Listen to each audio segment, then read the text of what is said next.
Ассаламу алейкум, құрметті көрермендер. Бүгінгі тақырыбымыз пайғамбарымыздың ашылмай қалған мінезі. Бірде пайғамбарымыз саллаллаху алейхи уассаламға бір мұсылман кісі келіп: "Я Расулалла, сіздерді сыртыңыздан жамандайтын, исламды жек көруге көрсететін бірнеше адамдар бар. Соның бірі осы Мадина қаласында тұратын пәлен көшеде бір қария бар. Көзі көрмейді, бірақ кім қайыр садақа жасаса, сізді жамандаумен Мұхаммедтің жолынан сақтасын, Мұхаммедтің азғыруынан сақтасын" деп алғысын білдіріп жатыр. Сол кісіге барып бір тоқтауыңызды айтпайсыз ба деген хабарды жеткізді. Пайғамбарымыз алейхиссалам хабар жеткізуші кісіге жақсы ниетін білдіріп, ол кісімен сөйлесетінін ескертті. Арадан жылдар өтіп пайғамбарымыз дүние салды. Әбу Бәкір халифа таққа отырды. Ол кісі мұсылмандық халифат қызметін жауапкершілігін алып, әрбір ісін, әрбір әрекетін пайғамбарымыз саллаллаху алейхи уассалам қалай істегендей бұлжытпай қайталауға тырысты. Ел басқаруда, халықты қабылдауда, келген көпшіліктің сұрақ жауабына жауап беруде пайғамбарымыздың сүннетін, Құран аяттарын өзіне үлгі тұтты. Күндердің күнінде өзінің кәсібінде игеріп кетті. Бір күні пайғамбарымыздың әйеліне келіп, тағы да мен білмей қалған пайғамбарымыздың жасаған ізгі амалдары бар ма еді, соны жалғастырайын деген сұрақпен келгенде, пайғамбарымыз саллаллаху алейхи уассаламның әйелі осы қалада бір көшенің қиылысында қария кісі бар екен, соқыр. Сол кісіге тамақ тасушы еді. Бірнеше ай болды, сол жерге тамақ бармай қалды деді. Әбу Бәкір радиаллаху анх: "Сіз тамақты дайындаңыз, мен алып барайын" деді. Пайғамбарымыздың орнына тамақ алып келді. Сол хабарлама жеткеніндей қайыршы көшенің бұрышында отырып, қайыр садақа жасаған кісілерге пайғамбарымыздың жолынан сақтасын, Әзәзіл Мұхаммедтің дініне кіріп кеткеннен сақтасын деп бата беріп жатты. Әбу Бәкір осы іс-әрекетінен танып, пайғамбарымыз қалай тамақ бергендей, бұл кісі де тамақ беруге әрекет жасады. Сонда көзі көрмейтін соқыр қария кісі зағип: "Сіз келдіңіз бе? Бірнеше ай болды, неге келмей қойдыңыз? Мені ұмытып кеттіңіз бе?" деп өкпе ренішін айтты. Сол кезде "Я" деп жауап беруге тырысқанда, "Білем, сен алыс сапарға кетіп қалдың, сол үшін келе алмай қалған боларсың" деді. Әбу Бәкір "Я" деген ишарасын білдіріп, әдеттегі тамағын беріп жатты. Сонда тамағын жеп болған зағип жан: "Сен ұмытып қалғансың ба? Мен тамақ ішіп болғаннан кейін қолыңды ұстатушы едің ғой. Неге қолыңды бермей тұрсың?" деді. Әбу Бәкір қолын созды. Зағип жан Әбу Бәкірдің қолын ұстап, бұның күнделікті бұрынғы тамақ тасып жүрген кісі емес, басқа адам екен қолынан, қаттылығынан танып, ол кісінің қол жұмсақ болушы еді. "Сен кім боласың? Аты жөніңді айт" деді. "Мен Әбу Бәкір деген ол кісінің досы едім" деді. "Ол кісі қайда? Неге келмеді?" дегенде, "Ол кісі дүние салған, бақилыққа аттанып кетті" деген хабарын жеткізді. Осы кезде зағип жан сезіп едім ол кісінің келмей қалғанынан. Бірақ қанша уақыт сол кісінің қолынан тамақ жеп жүрсем де, осы кісінің атын сұрамаппын. Сол кісі туралы мәлімет бересің бе?" деді.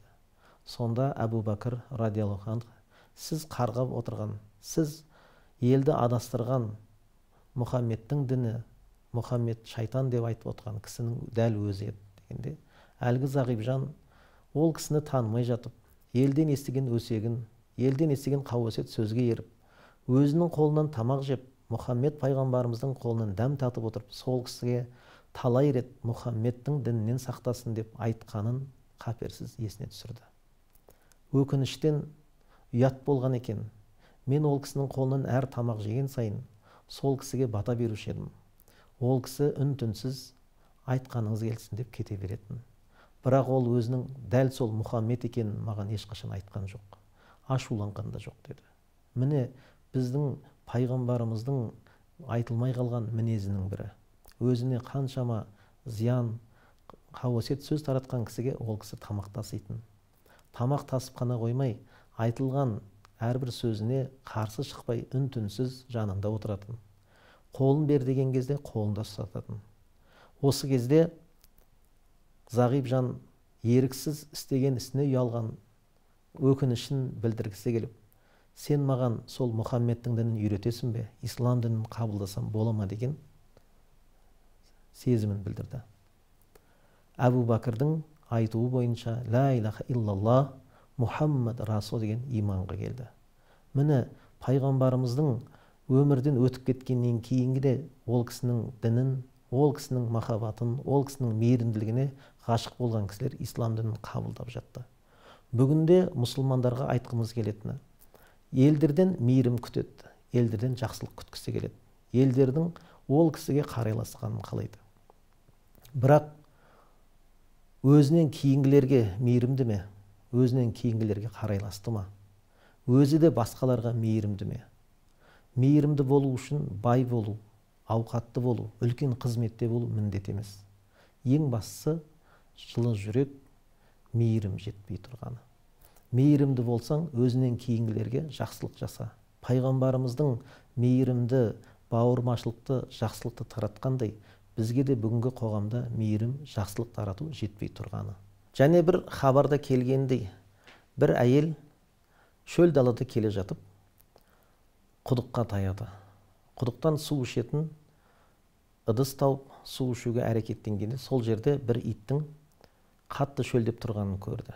Және сол итке су алып берді. Пайғамбарымыздың айтуы бойынша, осы итке көрсеткен мейірімінің жемісі ретінде, сыйы ретінде Алла тағала ол кісіге жұмаққа кіруді нәсіп етті.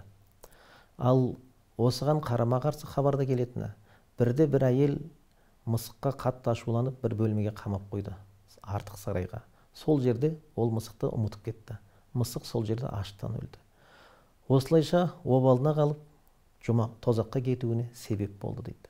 Біз 5 күнді фәниде жақсылық жасауда, жамандықтан сақтануда өзімізге пайғамбарымыздан келген аят хадистерді өмірлік үлгі ету, өмірлік сабақ ету мұсылманның парызы, міндеті деп қабылдауымыз керек. Және де пайғамбарымыздың әрбір айтқан өсиет өнегесін өмірде кейінгі жастарға үлгі ретінде көрсетуіміз қажет. Бірде пайғамбарымыз саллаллаху алейхи уассалам көше бойын жағалап келе жатқанда бір топ адамдардың әңгімелесіп тұрғанын көрді. Осы жолы ешкімге сәлем бермей қастарынан өте шықты. Ол заманның адамдары да пайғамбарымыз сәлемдеспесе мазасын алмайтын. Мүмкін бір ойда жүр, мүмкін бір аят келіп жатқан болар деп ешкім мазаламайтын. Қайтар жолда сол тұрған топқа келіп амандасып өтіп кетті. Сол өтіп бара жатқан кезде көпшіліктен сұрақ қойды. Я Расулалла, сіз бірінші өткенде ешкіммен амандаспай кеттіңіз. Қайтар жолда амандасып өттіңіз. Бұның сырын білуге бола ма дегенде, мен өтіп бара жатқанда бос әңгіме айтып жаттыңдар. Және бос тұр едіңдер. Қайтып келе жатқан кезімде араларында бір жігіт қалтасындағы кішкентай ғана пышағын шығарып, бір ағашты жонып, бір нәрсе жасап жатыр екен. Құры тұрмағанын көріп, соның құрметіне сендерге сәлем берді деді. Бүгінгі қоғамымызда жастар бос уақытын өткізуге, телефон шұқылауға, интернетте ұзақ отыруға әуестеніп, әдеттеніп қалды. Біздің де әрбір минут, әрбір сағатымыз, пайғамбарымыз осы өмірлік сабақты үйретіп кеткендей, бір заттан шұғылану, бір пайдалы нәрсемен айналысу қажет болып тұр. Уақытымызды өлтірмейік, пайдалы нәрсеге жаратайық. Бірде бір хан өзінің ойын сауық тойында түрлі өнер адамдарын шақырды. Бишілерді, әншілерді шақырды. Өнер адамдарының арасында бір жас жігіт келді. Ол жігіттің өнері 4 метрлік жерден иненің сабағынан жіп өткізу екен. Өзінің өнерін көрсетті, көпшілік және хан шапалақ ұрып құрмет білдірді. Сол кезде ханым сұрақ қойды. Осы өнерді үйренуге қанша уақытың кетті дегенде, 10 жыл айналысып осы өнерге жеттім деді. Сонда хан өзінің жомарттығын көрсетіп, бұл жігітке 100 дирхам беріңдер, 10 дүре соғыңдар деді. Бұны естіген көпшілік таңырқады. Неге бұлай үкім шығардыңыз дегенде, 100 дирхам бұл жігіттің 10 жыл бойы нәтижеге жеткізу үшін талаптанғандығына. Біздің адамдар кейбір жұмысты бастайды, аяқсыз қалдырады. Жетістікке жететін уақытта тоқтатады. Бұл жігіт сол тынбай әрекеттенгеннің нәтижесінде осындай мыңдаған, жүздеген адамның істей алмайтын нәтижеге қолын жеткізді. Сол 10 жылдық талап үшін 100 дирхам берем. Ал 10 дүренің соғу себебі болмайтын нәрсеге, пайдасыз нәрсеге жұмсаған үшін деді. Кейде біз осындай өмірлік хандардан, сұлтандарымыздан, даналардан қалған өсиетті естігенде доп қуалаған және доптың артынан жүгіріп жүрген бірнеше адамдарды көргенде әттең-ай, ол денсаулыққа пайдалы шығар. Бірақ бүгін мұсылман қауымы, еліміз, жеріміз ғылымға, білімге, техникалық жаңалықтарға мұқтаж уақытта біздің доп қуалап жүргеніміз қаншалықты пайда деген ойымыз келеді. Әлбетте, бұл менің жеке ойым. Бүгінде қоғамымыз техникалық ғылыми жаңалықтарға мұқтаж. Әлбетте, қасиетті Құранда, хадисте ғылым білімді насихаттайды. Әрбір мұсылманға ілім іздеу парыз, ер мен әйелге парыз етілді. Бірақ бұны білмейтін мұсылман жоқ. Бәрі де жатқа айтылады. Өкініштісі, іске келгенде осының жемісін көре алмай жатырмыз. Және бір хадис шәрифте пайғамбарымыз саллаллаху алейхи уассалам Қытайда болса да білім алыңдар деді. Бұл 7-ші ғасырда Қытай жердің бір түбі, бірнеше айлық жол болатын, өте қиын сапар болатын. Әлбетте Қытай елінен Құран, хадисті үйренбейміз. Ол жерден ғылым, білім, мына жібек матасын өндіру өнерін үйренуге болатын еді. Пайғамбарымыз сол алыс сапарда болса да, өте қиын жолда болса да, қай жерде бір пайдалы ілім болса, соны үйренуді деген мақсатты көздеген болатын. Бізде қай жерде пайдалы ілім бар, қай жерде пайдалы дүние бар, соны үйренуге шақырған болар едік.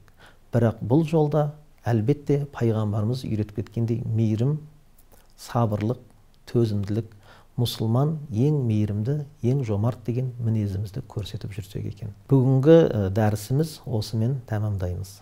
Келесі сабақта жүздескенше.